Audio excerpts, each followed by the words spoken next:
The door clicked closed behind me, shutting me off from the chaos of the outside world.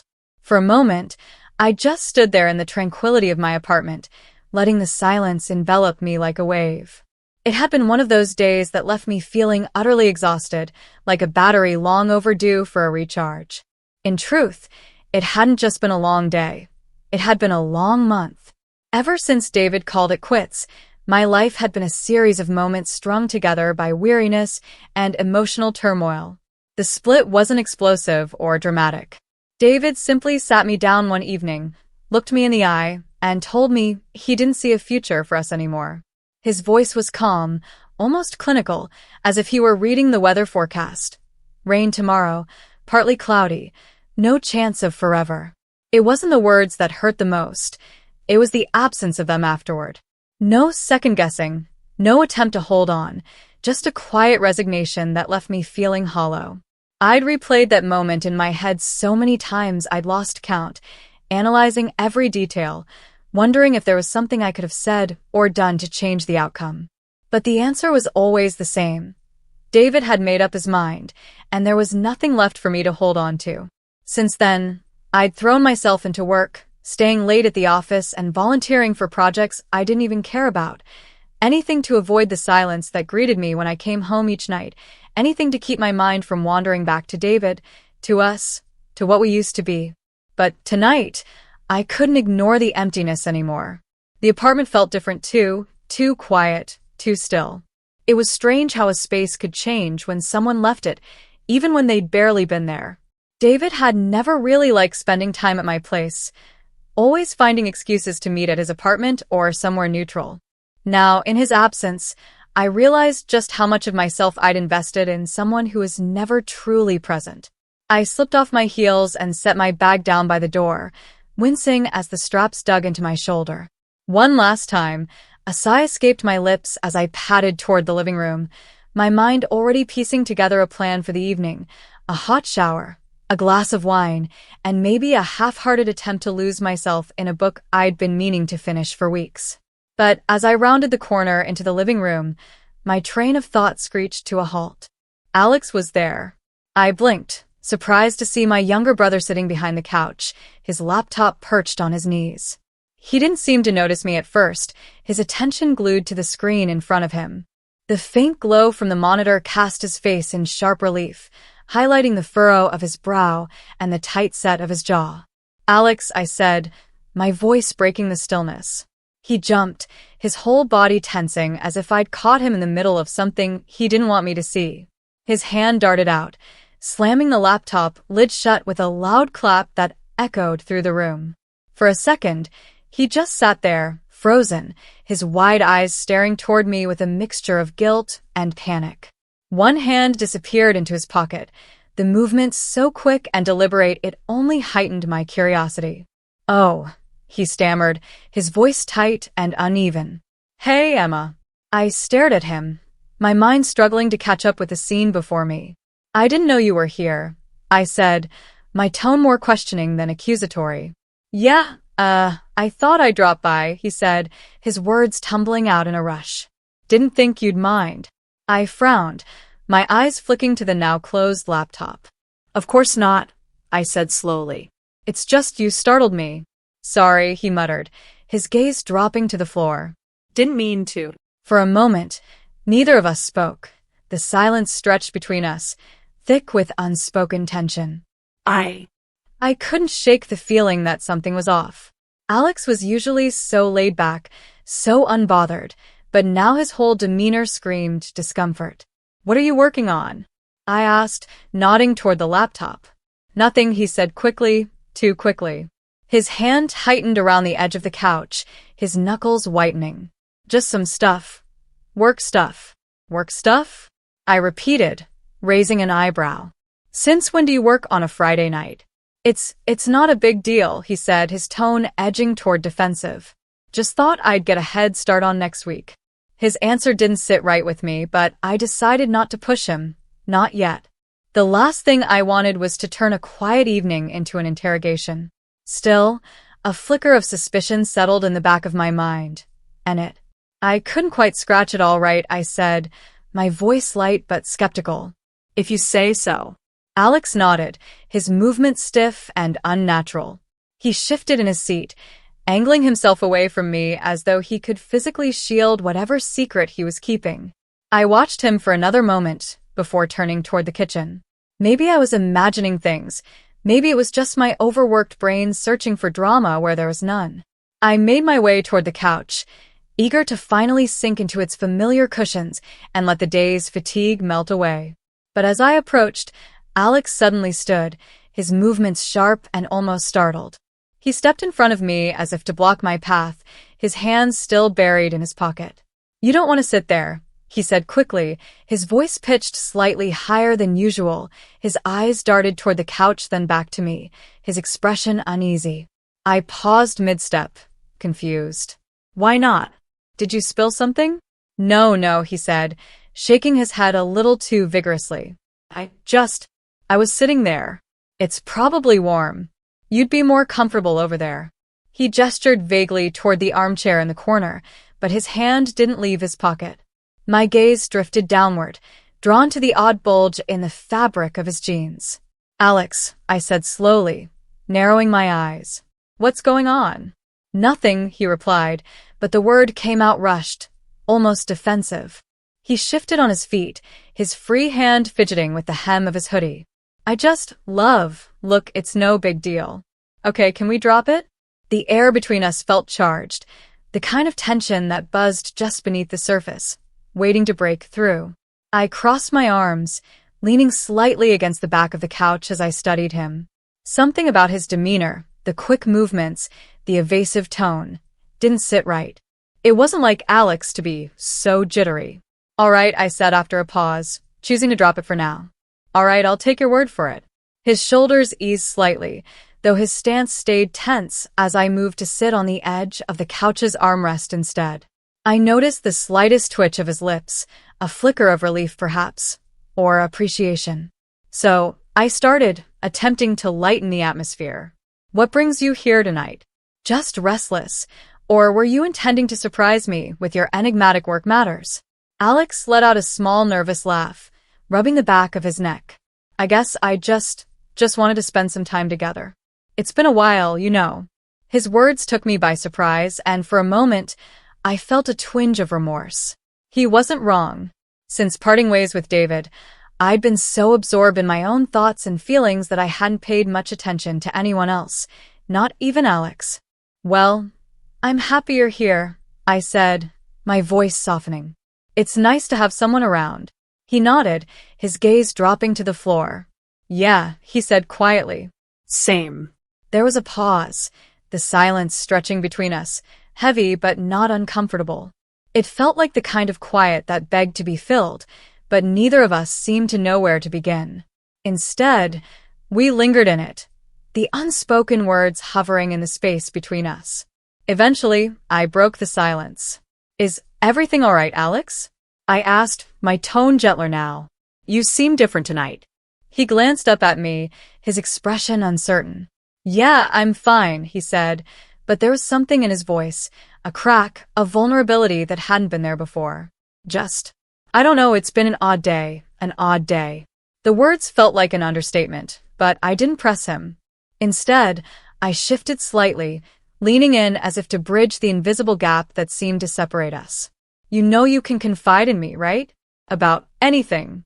His eyes met mine then, and for a moment, something unspoken passed between us. It wasn't the usual sibling camaraderie, or even the guarded honesty we sometimes shared. It was deeper, more charged, like a current of emotion that neither of us fully understood. "Thanks," he said, his voice barely above a whisper. "That means a lot." The intimacy of the moment startled me, though I couldn't quite explain why. It felt as though the room had shrunk around us, the rest of the world fading into the background. My pulse quickened, a faint warmth spreading through my chest.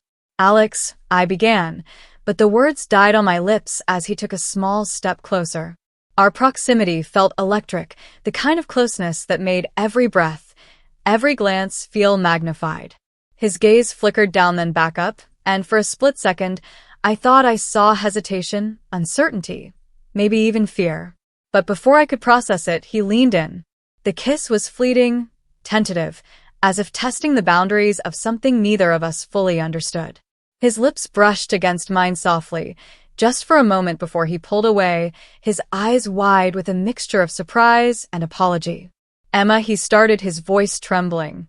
But I didn't let him finish. "It's okay," I said quickly, though my heart was racing and my mind was a whirlwind of conflicting thoughts. "It's fine." He stepped back, his face flushed, and for a moment, neither of us knew what to say. The weight of what had just happened hung heavy in the air, unspoken but impossible to ignore. And yet, despite the confusion, the guilt, and the flood of emotions I couldn't yet name, a part of me couldn't deny the truth. Something between us had changed, and there was no going back. The kiss lingered on my lips, not in sensation but in memory, replaying over and over like a moment caught in a loop.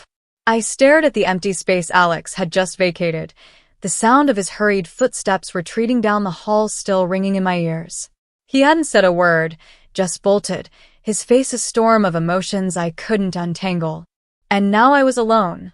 My body sank back against the couch as if my legs could no longer support me. My breath came shallow and uneven, my thoughts racing in chaotic spirals. What had just happened? How had we crossed a line I didn't even know existed? I pressed my palms against my temples, willing myself to make sense of it, but the more I thought about it, the more confusing it became. The kiss had been brief, tentative, and yet it felt monumental, as though the entire foundation of our relationship had shifted in an instant. Guilt was the first feeling to rise to the surface. How could I have let this happen? Alex was my brother. We'd grown up together, shared childhood memories, and navigated the messiness of life side by side. This wasn't just a breach of boundaries, it was a violation of everything that had ever defined us. But then, beneath the guilt, something else stirred. It wasn't easy to name, an ache, a pull, an unspoken question that refused to go away. It wasn't desire, not exactly, but it was something just as powerful, a connection perhaps, a closeness I hadn't realized I craved until that very moment. I shook my head, trying to dispel the thought, but it clung to me like a stubborn shadow. What did this mean for him, for me, for us?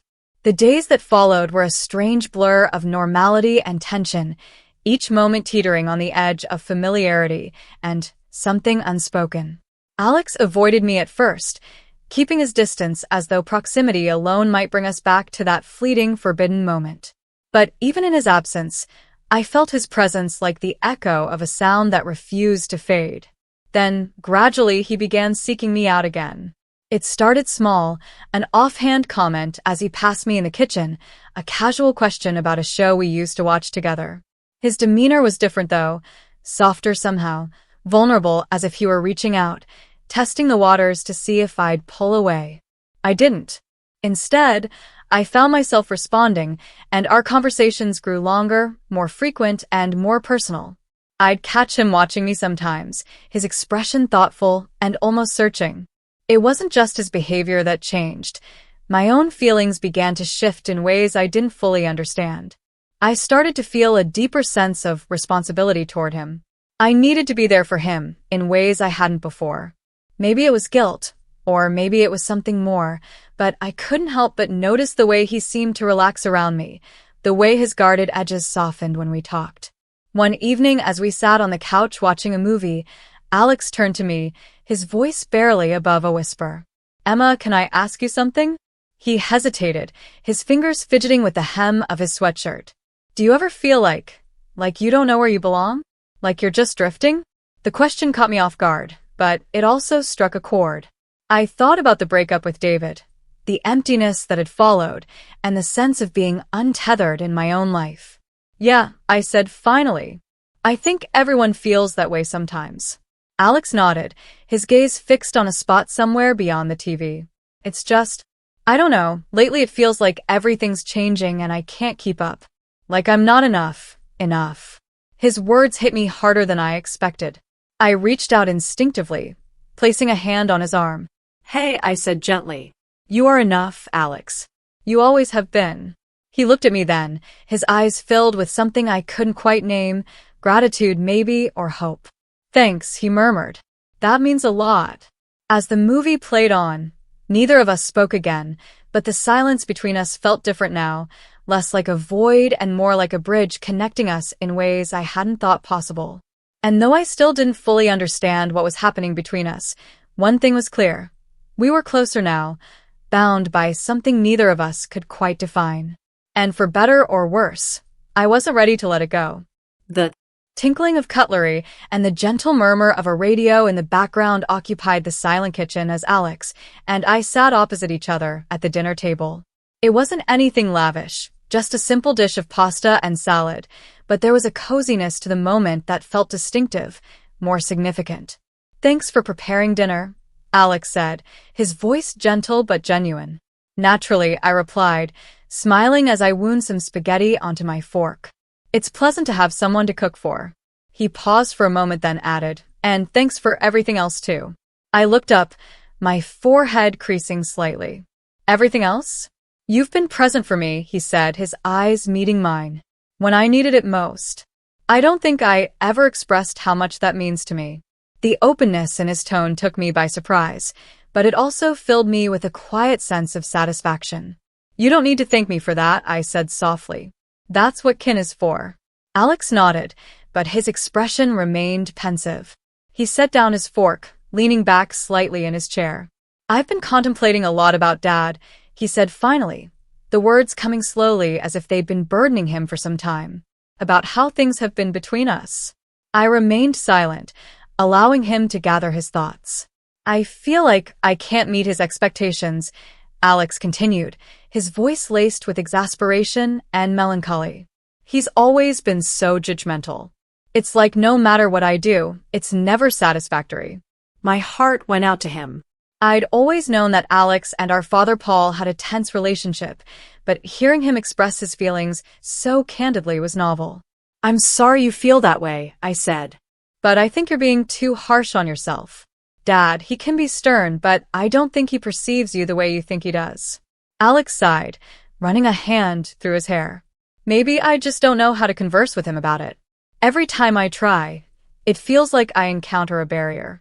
Have you tried expressing to him exactly how you feel? I asked. Not what you think he wants to hear, but the reality. I wouldn't even know where to begin, he admitted, his shoulders drooping. I reached across the table, placing a comforting hand on his. You don't have to do it solo. If you want, I can be present when you converse with him. I'll assist you in any way I can.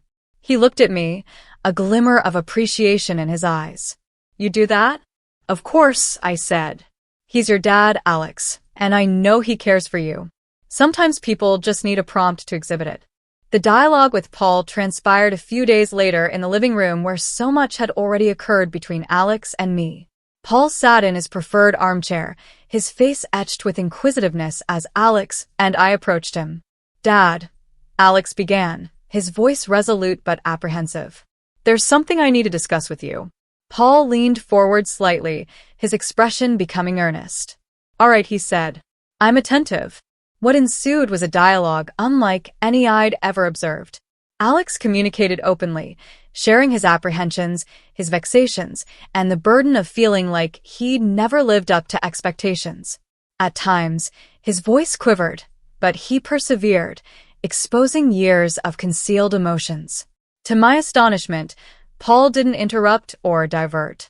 He listened keenly, his gaze fixed on Alex, and when it was his turn to speak, his words were composed and deliberate. I never realized you felt that way, Paul said, his tone tinged with remorse. I thought I was encouraging you to be your finest, but maybe I didn't consider enough how it was impacting you. I'm regretful, son. The apology lingered in the air, unfiltered and unanticipated. Alex blinked as though uncertain if he'd heard accurately. You don't have to be regretful, he said after a moment. I needed you to perceive me. I'm perceiving you now, Paul replied. And I'll improve. I vow. To commemorate their newly discovered comprehension, Paul proposed a family stroll in the local park, a place we hadn't frequented together in years. The day was luminous and invigorating, the the kind of flawless weather that made everything feel a bit more buoyant. We ambled along the meandering trails, pausing to appreciate the autumn foliage and chuckle at old family anecdotes. At one juncture, Alex and Paul initiated a spontaneous game of catch with a stray frisbee, their merriment resonating through the foliage. Observing them, I felt a warmth I hadn't encountered in a long while, a sense of optimism and restoration that seemed to intertwine itself into the essence of our family. By the time we returned home, Alex appeared more serene than I'd witnessed in months, maybe years. He grinned more, quipped more, and seemed genuinely content. And for the first time, I observed Paul exert effort to endorse Alex in the manners he required, not just the ways Paul deemed correct.